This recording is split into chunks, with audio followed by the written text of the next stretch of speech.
You're in the gym, you're putting in the work, but your numbers aren't going up. Weeks, even months pass, and you're still stuck at the exact same weights. If that sounds familiar, don't worry, because you're not alone. The truth is, most people make the same mistakes that completely kill their strength progress. But today, I'm going to show you exactly how to fix them. So, what's the real reason that you're not making progress?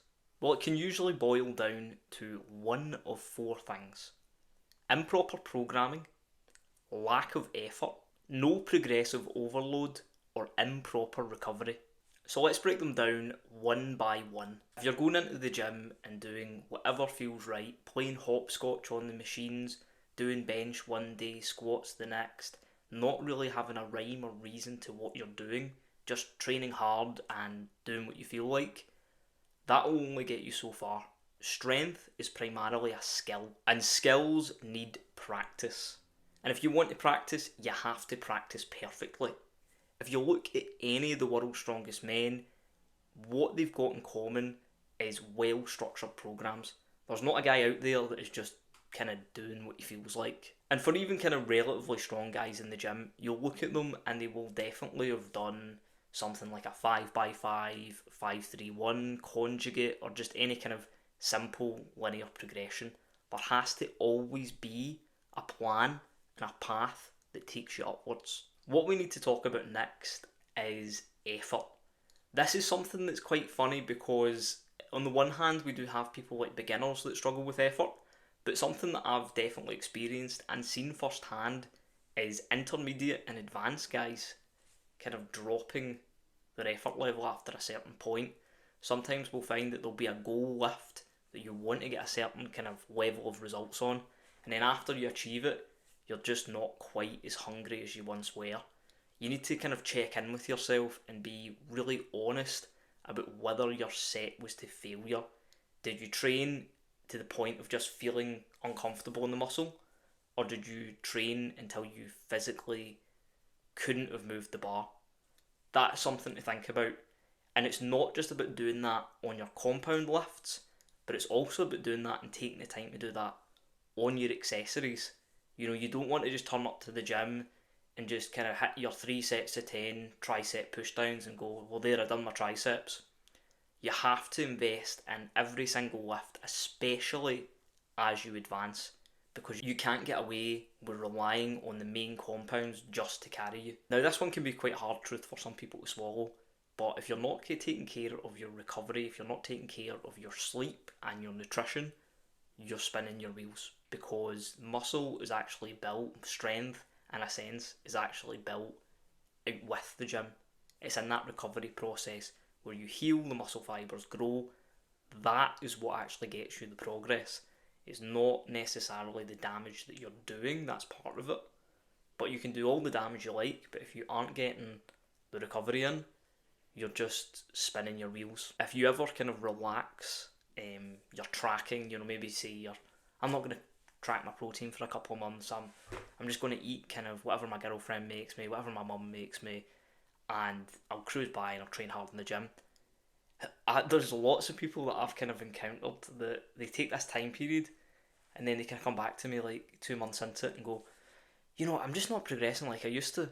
And they seem to not make the connection in their head that they unstructured their life and all of a sudden they couldn't progress. It's a hard reality, but as you get more advanced, you need to be more dialed in, and that comes definitely down into your sleeping and your eating. Lack of progressive overload, and I don't just mean turning up to the gym and trying harder than last time. You need to have a plan of approach, very similar about how I talked about a structured routine. There has to be some sort of system that is set up that allows you to get more reps, get heavier weights, you know, more sets in, whatever. You know, you can do that by volumizing, you know, adding sets and reps. You can do it by intensifying, adding the weight, but you're going to have to do something that is just laid out. You can't just try harder, try put another plate on. You know, you're going to have to maybe incorporate something like double progression, you know, rep ranges, you know, something like 6 to 8, 8 to 12, or even dynamic double progression, where you progress, 6 to 8, 8 to 12, but within the context of each individual set being its own kind of qualifying window. You need to be in a program that maybe volumizes at the start at a base level and then kind of peaks and narrows. Starting out maybe like 60% of your 1 rep max at the start of the program, 5 sets of 10, till working all the way down until you're doing like heavy singles. There needs to be some sort of approach that allows you to get stronger. You can't just kind of come into the gym with good intention and good effort and get by. There has to be a plan of attack and a system in place. So I'm going to give you the plan on how to put it all together. 1, you're going to need a structured program. You're going to need to be following a routine. 2, you're going to be needing to make sure that you're applying progressive overload. It needs to get harder, and there needs to not only just be that intent in your head, you need to have a structured system that allows it to get harder. You need to prioritise your recovery. You need to be sleeping properly. You need to be eating properly. You need to track these metrics. You need to know how much protein you're taking in and have a plan of attack on how you're going to get there. And finally, the number one thing you need to be doing is taking effort into account. Your sets do need to be approaching failure, and I think a lot of people think that they do train hard, and I think especially if you've been training for a while, it's very easy to think, no, I do train hard, because you spent so much of your life training. But I can even say myself, recently I was watching Jeffrey Verity Schofield, Sam Sulek train, and I would ask everyone to go over and just watch a video somewhere on their channel of those guys lifting weights, because I thought I trained hard, to be honest, and then I saw a video from JVS and I saw a video from Sam Sulek kind of back to back, and I went, okay, am I training that hard?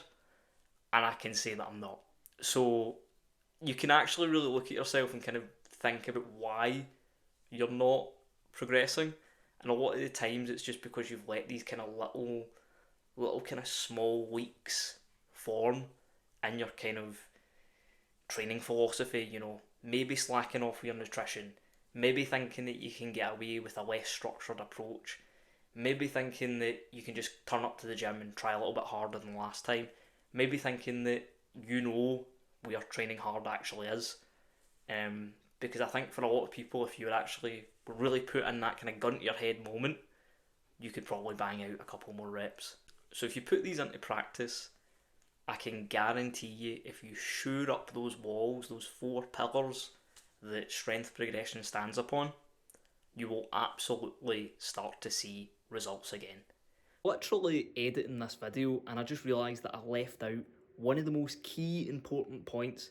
There's no point in going back and trying to refilm it, so I thought I'd just tell you right now. Novelty.